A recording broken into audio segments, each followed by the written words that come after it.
Republican Senator James Lankford of Oklahoma is a member of the Senate Intelligence Committee and the Homeland Security and Governmental Affairs Committee. He joins us from Capitol Hill for an interview you'll only see on CBS This Morning. Senator, good morning. Good morning to you. Senator, I want to get your reaction to something President Trump has said and something President Putin also agrees with, which is that the investigations in America of Russian interference, of which you are a part on the Intelligence Committee, have gotten in the way of Russia-U.S. relations. What do you think of that assessment? No, I think they are in the way, but I think it's not the fault of the United States that they're in the way. Russia has tried to interfere in our elections, just like they've interfered in elections in Ukraine and much of Europe. So this is something that Russia pulls on itself. So if Russia wants to say that there's a problem between the United States and Russia, it's certainly not the United States' fault for that. It's Russia's. The president looks at that and says, well, we're all to blame, meaning both the United States and the Russians.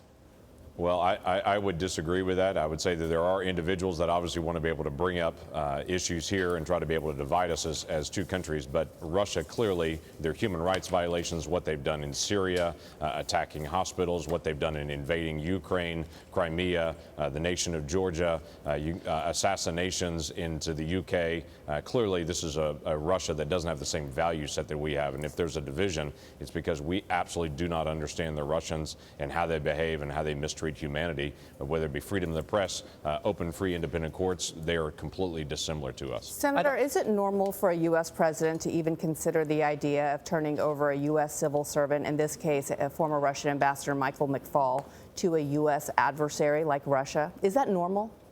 I don't know if that's normal. I would say I'm adamantly opposed to that, and I don't know of a case in the past on that through all the history of it, but there's no way I would turn over a former diplomat to Russians for investigation and for conversation on that. They were acting in their official duties. We need to continue to be able to stand by our folks. Do you think President Trump is in some way compromised by Vladimir Putin?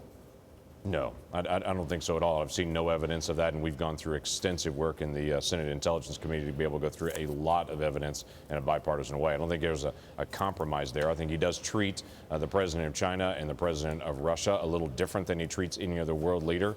Whether that be for economics or just the complexity of the relationship, I don't know. But those two he does treat different than others. But I don't think there's any compromise in that relationship. Speaking of his treatment, Senator, you on the Intelligence Committee have had a good close eye in on the work done by the U.S. intelligence agencies. You've also had a close eye on what the Russians have been up to. I wanted to get your evaluation of what the president said in Helsinki.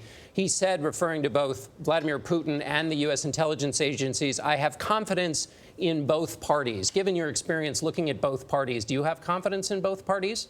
I have absolute confidence in what is happening in the U.S. intelligence agencies and what they're doing and how they're trying to be able to do it. They work very hard to protect the privacy of Americans, but be very aggressive about trying to pick up information about our adversaries and any attacks that they may have coming towards us. So I, by far, trust more our U.S. intelligence agencies. Are you frustrated with the verbal gymnastics that we've seen the last couple of days, where would means wouldn't, no means no more questions, as opposed to the answer to a question? What are you thinking about this whole tone that we're watching as it all plays out for the last couple of days? Well, it is obviously odd to be able to watch as we walk through this for the last several days on it.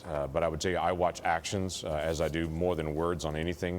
When I know what's happening with the Department of Homeland Security here and what they're doing to protect our election systems, what's happening in the intelligence community and what they're doing in our systems, that's extremely important. Our DHS has been by far more prepared for the 2018 than what they were for the 2016 elections. Security clearances in each state, trying to be able to work through the process to protect the elections.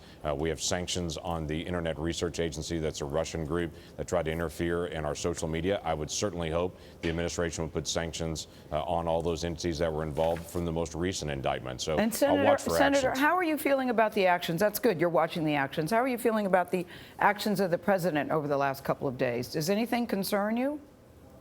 I think the president's not careful in his words in the way that he actually talks about things, but that's no grand shock. That's been true all the way through the election time period and the campaign, all the way to present now, that he's not careful in how he says things, and that sometimes gets misunderstood. And when you're the president of the United States, everyone watches every single word and how you say it, which is important because it does affect the world. Senator Lankford, we're going to have to leave it there. Thank you. Sir. You bet. Thank you.